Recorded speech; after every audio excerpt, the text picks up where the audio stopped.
Ессіз қайын ата. Авторы Табиғат Қалыбек, оқыған Назерке Еркінбекқызы.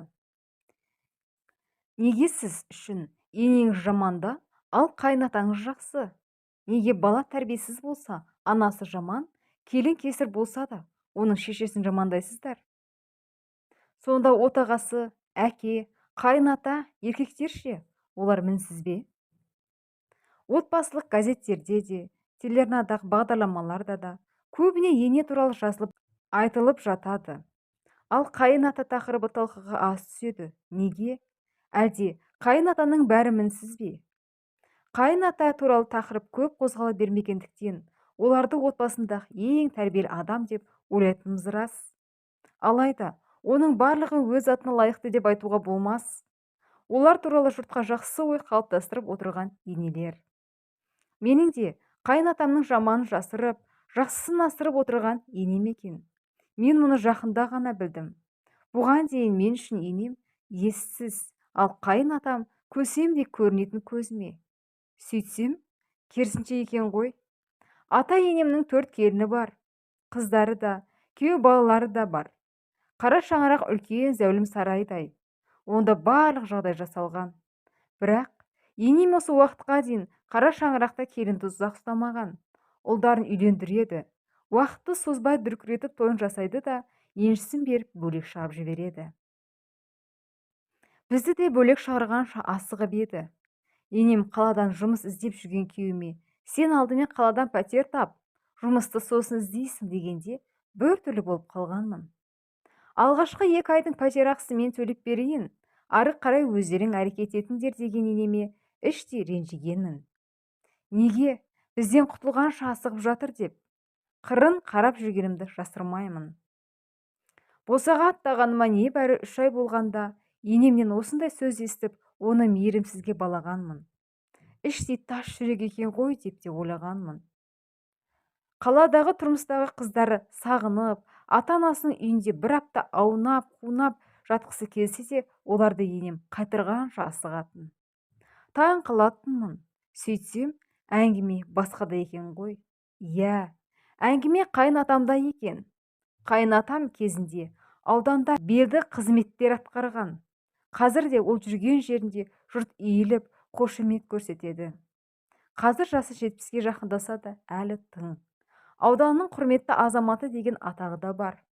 Аудандық ауқымды іс-шараларға үнемі құрметті қонақ ретінде шақырылады. Сөз берілгенде қайын атам майын тамызып, тәрбиелік әңгіме айтады. Бірақ шында қайын атамның сөзі мен қылығы сәйкес келмейді. Мен қайын атамның қандай адам екеніне анық көзім жеткенде, ешкімді сырттағы көрінісімен әңгімесіне қарап, керемет жан деп қабылдамау керегін ұқтым. Сондай-ақ, еш нәрсенің түпкі себебін білмей жатып, адамның әрекетіне, сөзіне қарап, жаман адам деуге де болмайды екен. Жақында мен енемнің сіңілісімен телефондағы әңгімесін естіп қалдым. Әдей естігем жоқ. Енем, несін айтайын? Қартайса да әдетін қоймаған. Мейлі ғой, жүре берсін. Бірақ оның кейде ішінде қызуы бар кезде келіндеріне тесіле қарағанын көріп ұялып кетем. Тіпті келіндерінің сыртынан фигураларына қарап тамсанып отыратын қайтерсің? Тіпті кейде шәйнек көтеріп ас үйге бара жатқан келіннің жүрісіне көз алмай, пай-пай шіркін, бұндай бөксемен сан бізге арбан ғой деді. Келінім естіп қойды ма деп, сол кездегі менің абыржыған түрімді көрсең ғой. Әбиір болғанда келін естімеді. Бұл шалдың сырын білем ғой мен. Сондықтан қолда келін ұстауға да қорқамын. Жаңалықтарда небір сұмдықты естіп көріп жүрміз. Өзінің туған қызына зорлық көрсетті деген тақырыпты газеттен оқығанда Құдайым сақтай көр деймін. Келініне де зорлық жасағандарды талай естігенбіз. Біздің шал сияқты ұяттан безген еркектер талай имансыздыққа барып, жатпағына кім кепіл? Тек біз әйелдер отбасындағы ондай оқиғаларды сыртқа шығармай білдірмейміз. Бұл шалды қадағалап, бақылап отырмасаң, дәл сондай оқиға біздің үйімізде де болары анық-ақ деді. Енемнің әңгімесін естіп шошып кеттім. Ары қарай тыңдауға ынтызарым ауа түсті. Бұдан қанша жыл бұрын еді, есіңде ме? Саған да тиіспек болған еді ғой. Менің көзімді ала бере, Бір дастархан барысында отырған сенің саныңды сипалаған байқап қалсам да үндемегенмін. Шынымды айтсам, күйеуімнің осындай адам болғанына сенен ұялғанмын. Сен де содан кейін үйге келмей қойдың деген енемнің сөзін телефонның арғы жағындағы сіңілісі әзілге айналдырып жіберді-ау деймін. Енем ұзақ күлді. Күлкінің соңы күрсініске айналды. Енемнің телефондағы әңгімесін естіген соң, қайын атамның көзқарасына мән бере бастадым. Расында да, ол келіндерінің кеудесіне, бөксесіне тесіліп қарайды екен. Таяуда бәріміз қара шаңыраққа жиналдық. Жаңа жылмен құттықтап менің анам да келді. Анам жалғызбасты әйел. Әкем ертеректе қайтыс болып кеткендіктен, бізді жалғыз өзі жеткізіп, өсіріп, өзі екінші рет тұрмысқа шықпаған. Үстел басында ішінде сәл қызуы бар қайнатам менің анамның белінен қайта-қайта қысып, құдағиының бөксесін сипалап өтті. Ас үйге кіріп шығып жүрген маған бұл көрініс анайы көрінді. Менен басқа ешкім аңғармады-ау деймін. Анам маған қарап, ұят-ай дегенде бетін шымшып, орнынан тұрып қайтуға асықты. Анам ақылдылық танытып үндемеді. Ал егер анам, мұныңыз не? Ұялмайсыз ба дегенде не болар еді? Екі ортада дау-дамай туып, біз жастар ажырасып кетер едік деп ойлаймын. Ажыраспасақ та, ұрыс-керіс арамызға сыза түсер ме еді, кім білсін.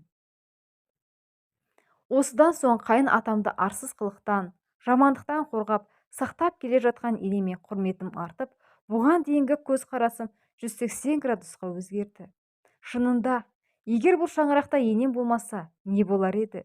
70-ке келген қайын атаға осындай қылық жараса ма? Мен қазір бізді бөлек шығарып жіберген үшін енеме ренжімеймін.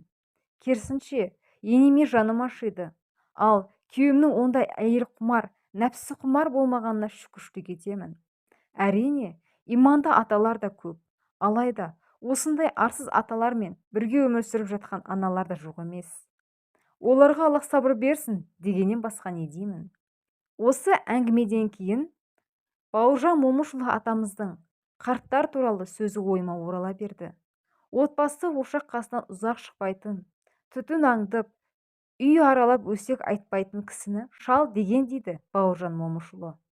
Бір әулеттің қорғаны, сүйеніші болып, айрандай үйітіп, уықтай тіреп отырған кісіні қария деп атайды дейді.